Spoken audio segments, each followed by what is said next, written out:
پیر سائیں غلام رسول قاسمی صاحب وہ بھی تھے اور کچھ ساتھی بھی تھے. مجھے یاد ہے کہ جب سرگودا کی زرزمین پر مولانا الیاس گمن صاحب کے مدرسے میں ہم پہنچے, جو اتحاد کا فارمولہ لے کر وہ بات چیت کرتے تھے, تو مولانا الیاس گمن صاحب اس بات پہ اڑ گئے کہ پہلے ہمارے بڑوں کے بارے میں بتاؤ, تمہارا عقیدہ نظریہ کیا ہے.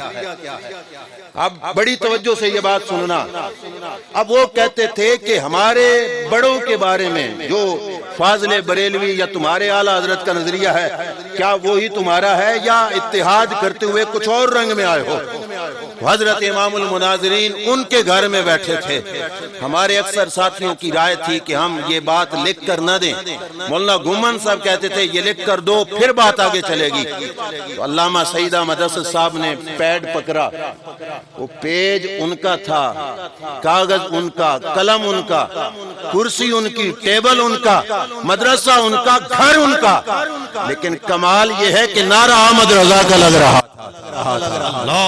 میرے بھائیوں, یہ اپنی سٹوڈیو میں بیٹھ کر فتوے لگانا یہ اور ہے, غیروں کے مدرسے میں بیٹھ کر اللہ کی قسم اٹھا کے کہتا ہوں, جو تواغیت اربع دیابنا کے ہیں ان کے اوپر جو اعلیٰ حضرت فاضل بریلوی کا فتویٰ تھا, امام المناظرین نے اپنی قلم سے لکھ کر الیاس گومن کے سامنے رکھ دیا تھا. ان کے غیروں پہ سٹیج پہ جانے سے کئی لوگوں کو اعتراض تھا.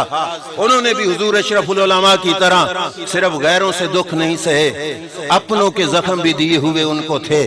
انہوں نے غیروں سے ہی تکلیفیں صرف نہیں اٹھائیں. وہ لوگ کہ جو امام المناظرین کے مسلک اہل سنت پر ہونے کے اندر جن کو شک تھے, ان کو سوچنا چاہیے کہ غیروں کی بہت بڑی آواز, یہ میں ذمہ داری سے عرض کر رہا ہوں, بے شک کوئی نوٹ بھی کر لے, مرزا انجینئر جیسا بندہ, یوٹیوب پہ کلپ موجود ہے, اس کے لفظ تھے کہ سعید اسد غیروں کے سٹیج پہ ضرور جاتا تھا لیکن اندر اندر سے کٹر سنی تھا. صرف سنی نہیں, اس نے کہا کٹر سنی تھا. اور یہ میرے پاس موبائل میں بھی کلپ ابھی بھی موجود ہے. ایک دیوبندی کہہ رہا ہے کہ ہمیں تو یہ لوگ گالیاں دیتے ہیں, اور گالیاں دینے میں اس نے کہا کہ سعید اسد اتنی بڑی بات کہتا تھا کہ ہمارے سٹیجوں پہ بیٹھ کے کہتے تھا کہ جو کچھ ہمارے اکابرین نے ان کے بارے میں کہا ہے وہ حق اور سچ کہا ہے.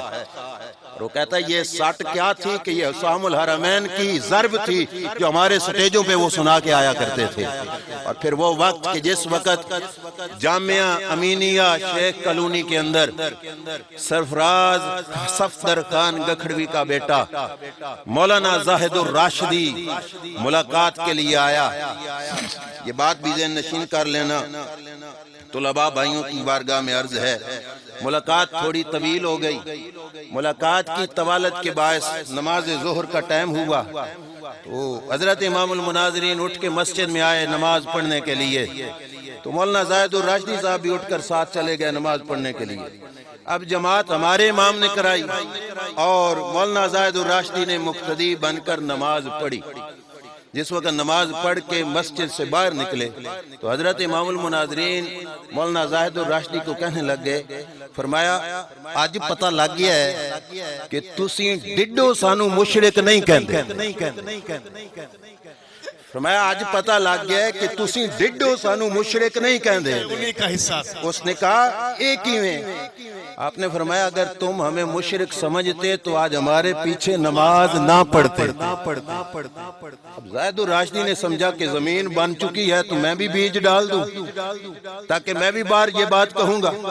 اس نے کہا ہاں جی ہم اندر اندر سے تو تمہیں مشرک نہیں سمجھتے, جیسا کہ آپ, اس نے آپ کو کہا کہ جیسا کہ آپ اندر سے ہمیں گستاخ نہیں سمجھتے.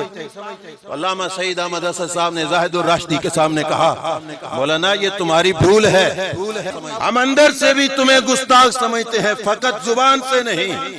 یہ ہے کسی کی جرت کے جو سامنے بول سکے بھلا, گھر بیٹھ کے چیلنج کرنا اور ان کو کرنا جو مناظر کرنے والے بھی نہیں ہو یہ اور ہے. اور یہ سعید اسد کا مقام ہے کہ بات رحمانی سے ہو اکاڑ بھی جائے پھر بھی خدمت کر دیتا ہے, بات ملتانی سے ہو نعمانی جائے تو پھر بھی خدمت کر دیتے ہیں. اور فرمایا کرتے تھے ہمیں کوئی عرض نہیں، ہمارا کام ہے کھرکھرا پھیرنا، جو ہمارے سامنے آئے گا ہم اس پہ کھرکھرا پھیر ہی دیں گے، خدمت کرنا ہمارا کام ہے۔ انہوں نے کبھی یہ بہانہ نہیں بنایا تھا کہ پہلا فریق شکست لکھ کر دے پھر میں تجھ سے بات کروں گا، نہیں، جو حق گوئی ان کی زبان پر تھی۔ اور وہ مولانا حامد سرفراز صاحب وہ بڑے پیارے لفظ فرماتے ہیں، وہ کہتے ہیں عقابی نظروں سے وہ اپنے شکار کو تاڑا کرتے تھے، عقابی نظروں سے وہ اپنے شکار کو تاڑا کرتے تھے۔ کوشش ہوتی تھی کہ کوئی بھلا سامنے تو آئے، کسی طریقے سے سامنے آئے جس کے سامنے ہم اپنے مسلک کی حقانیت کو بیان کریں۔ اب آخری بات اور میں بات کو ختم کرتا ہوں، جب کبھی کلپس وغیرہ کی ریکارڈنگ کے سلسلے میں اکثر اوقات مشاورت فرماتے اور کسی موقع پر اگر ہم یہ عرض کرتے کہ حضور اس پر بڑا شور اٹھے گا، مخالفت ہوگی، لوگ یہ وہ کچھ کہیں گے، تو آپ کی زبان پر ایک لفظ ہوتے تھے، وہ بھی سنتے جائیے۔ فرماتے تھے کچھ اونجوی راواں اوکھیاں سن، کچھ گل وچ غم دا توک وی سی، کچھ یہ شہر دے لوکی ظالم سن، کچھ سانو مرن دا شوق وی سی۔ فرماتے تھے کہ جو مرضی کوئی کر لے، جو حق ہے اس کو ہم نے اپنی زبان سے ضرور بیان فرمانا ہے۔ اللہ تبارک و تعالی ان کی مزار پہ کروڑوں رحمتیں نازل فرمائے، اور اللہ کریم ان کے صدقے سے ہم گناہگاروں کی بھی مغفرت فرمائے۔